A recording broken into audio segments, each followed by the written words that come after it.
क्या तुम्हें पता है रणबीर कपूर राम जी के रोल के लिए पहली पसंद नहीं थे, यहाँ तक कि प्रभास को रावण बनाने वाले थे। और क्या तुम जानते हो इस फिल्म के प्रोड्यूसर की आपस में लड़ाई हो गई थी। आज हम इन सारे फैक्ट पर बात करेंगे और साथ ही जानेंगे कि रामायण के डायरेक्टर ने रामायण को इस तरीके से बदला क्यों है, जिस पर लोग भड़क गए हैं। और हाल ही में रामायण के टीजर में ऐसी कौन सी गलती थी जो तुम जानोगे तो तुम्हारा भी दिमाग खराब हो जाएगा कि इस मूवी पर 4000 करोड़ रुपए खर्च किए गए हैं। इसलिए तुम लाइक करके वीडियो को हाइप कर दो। हम शुरू करते हैं आज की वीडियो। तो शुरुआत करते हैं उस पार्ट से जिसको लेकर सारे लोग कह रहे हैं कि डायरेक्टर ने तो रामायण को ही बदल दिया। क्योंकि इस सीन को आप ध्यान से देखो जहाँ एक फरसा राम जी की ओर आ रहा है और राम जी अपने पिता और पूरी सेना के साथ हैं। तो ये वही सीन होगा जब राम जी से लड़ने परशुराम आएंगे, क्योंकि राम जी ने भोलेनाथ का धनुष तोड़ दिया था। लेकिन इसी को लेकर फैंस कह रहे हैं कि परशुराम जी तो सीता स्वयंवर में आते हैं, वो भी जनक जी के दरबार में। लेकिन नहीं, असल में वाल्मीकि रामायण के अकॉर्डिंग परशुराम राम जी से उस समय लड़ने आते हैं जब राम जी सीता जी से शादी करने के बाद अपने पूरे परिवार के साथ अयोध्या जा रहे होते हैं। तभी रास्ते में उन्हें परशुराम जी मिलते हैं और फिर राम जी और परशुराम जी का युद्ध शुरू होता है। फिर बाद में परशुराम जी को एहसास होता है कि ये तो स्वयं भगवान विष्णु है। लेकिन ये तो चलो सबसे बड़ा सीन था।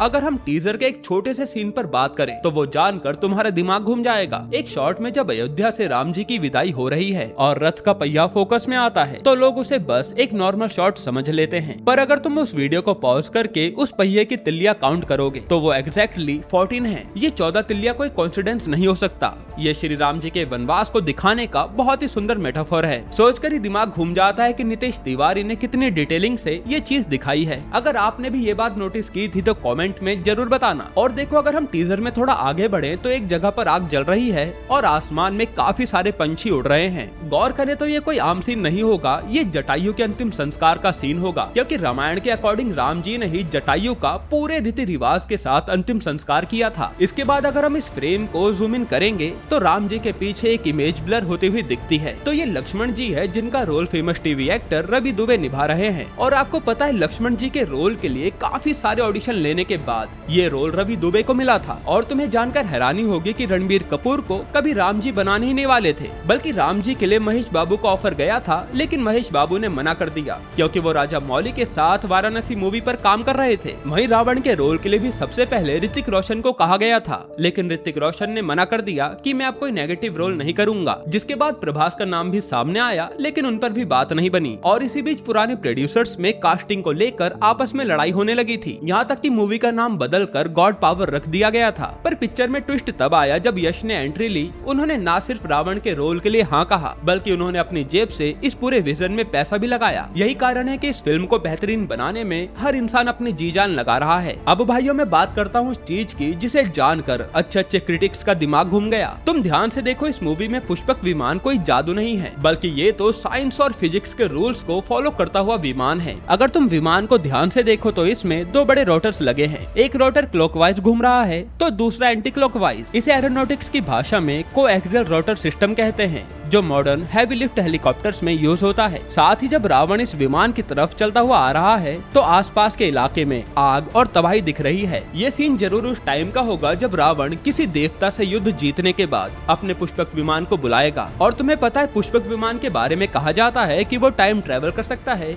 और हमारे सोचने की गति से भी तेज कहीं से लेकर कहीं भी जा सकता है। अब इसके बाद चलो तुम्हें उस मिस्ट्री के बारे में बताता हूँ जिसके बारे में काफी सारे फैंस बात कर रहे हैं। और वो सीन है बर्फ वाला शॉट जहाँ पर एक फीमेल वॉरियर गिरती हुई दिखती है और उसके पास एक दानव है। अब देखो, लंका में तो बर्फ पड़ती नहीं, तो ज्यादातर लोग सोच रहे हैं कि जरूर डायरेक्टर ने इसमें कुछ चेंजेस किए होंगे क्रिएटिव लिबर्टी के नाम पर। लेकिन नहीं मेरे दोस्त, अगर वाल्मीकि रामायण को डीपली पढ़ें तो ये देवसागर संग्राम का एक एपिक फ्लैशबैक हो सकता है जिसमें राजा दशरथ के साथ माता कैकेयी भी लड़ी थी। और जब राजा दशरथ मूर्छित हो गए थे तब कैकेयी ने ही उनकी जान बचाई थी। इसी के बाद तो राजा दशरथ ने 3 वचन का वादा किया था। और यार अगर हम थोड़ा और सोचे तो ये सीन वो भी हो सकता है जब रावण ने अपनी पूरी सेना के साथ देवलोक पर हमला किया था, क्योंकि वो इंद्र का आसन छीनना चाहता था। और इंद्रदेव भी एक ऐसे ही पर्वत पर रहते हैं जहाँ पर बर्फ पड़ती है। साथ ही अगर हम उस गिरने वाली लेडी पर जूम करें तो उसके कपड़े व्हाइट कलर के हैं, जो जरूर किसी देवी के ही होंगे। और इसका मतलब साफ है कि रामायण सिर्फ एक सिंपल सी लाइंस को फॉलो नहीं करेगी, बल्कि ये सारे पहलू को दिखाएगी कि रामायण इन सब चीजों से कनेक्टेड कैसे है। जहाँ रावण के आतंक से लेकर महाराज दशरथ के दिए गए वचन को पूरी तरह कवर किया जाएगा। हालांकि जहाँ एक तरफ इस मूवी की काफी तारीफ हो रही है, वहीं पर एक ऐसी गलती भी सामने आई है जो देखकर तुम्हारा भी दिमाग घूम जाएगा और तुम सवाल पूछने लगोगे कि क्या सच में इस मूवी पर 4000 करोड़ रुपए खर्च हुए हैं। तो टीजर में जब राम जी सभा की तरफ आते हैं तो ध्यान से देखो, वहाँ खड़ा एक बच्चा जिसने ग्रीन पगड़ी पहनी हुई है, वो उन्हें प्रणाम कर रहा है, पर अगले ही सेकंड में वही बच्चा अचानक से फूल फेंकने लगता है। ये तो एक प्रॉपर कंटिन्यूटी एरर है। और मैं तुम्हें एक और गलती बताता हूँ, तो देखो उस बच्चे के पास खड़े आदमी की पगड़ी का कलर एक ही फ्रेम में पर्पल से अचानक ब्लू हो जाता है। अब सोचा जाए तो इतने हजारों करोड़ की मूवी और डिनेग स्टूडियो जिसने 8 ऑस्कर जीते हैं, वो अगर ऐसी गलती करता है तो समझ जाओ अभी पोस्ट प्रोडक्शन में काफी काम होना बाकी है। लगता है कि इन लोगों ने जल्दी टीजर लॉन्च करने के चक्कर में ये सारी मिस्टेक्स पर ध्यान ही नहीं दिया। वही टीजर जब अपने पीक पर पहुंचता है तो राम जी को जाते समय एक आवाज सुनाई देती है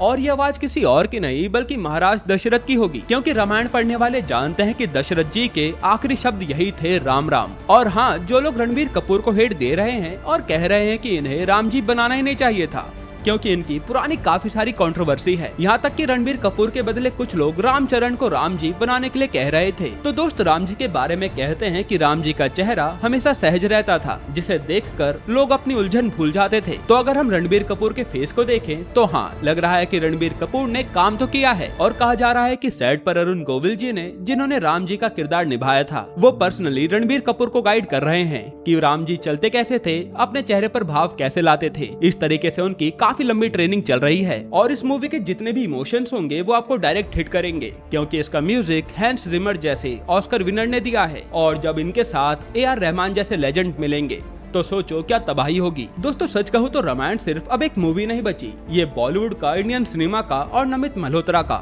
एक 4000 करोड़ का दरिया है, जिसे किसी भी हाल में पार करना ही होगा, वरना इंडियन सिनेमा कभी ऊंचाइयों पर पहुंच नहीं पाएगा। और इसके टीजर पर हमने जितनी भी डिटेल पर बात की है, उसे देखकर तो लगता है कि मेकर्स की नियत में जरा भी कमी नहीं है। हाँ, भले ही VFX में थोड़ी बहुत गलतियाँ हैं, लेकिन अभी पूरे 6 महीने बाकी है और DNX जैसी कंपनी इस पर काम कर रही है, तो ये मूवी तो धमाका करेगी ही। और अब आप ये भी सोचो कि जब वार्नर ब्रोस एवेंजर और अवतार जैसी मूवी से इस मूवी की टक्कर कराएंगे तो सोचो क्या होगा, क्योंकि जब ये मूवी इन सारी बड़ी मूवी से टकराएगी तो इंडियन सिनेमा का नाम और भी बड़ी ऊंचाइयों पर जाएगा। वैसे दोस्तों, आप कमेंट में बताओ आपको रणबीर कपूर का राम जी का लुक अच्छा लगा या नहीं। मैं मिलता हूँ आपसे एक और नए किस्से के साथ अगली वीडियो में।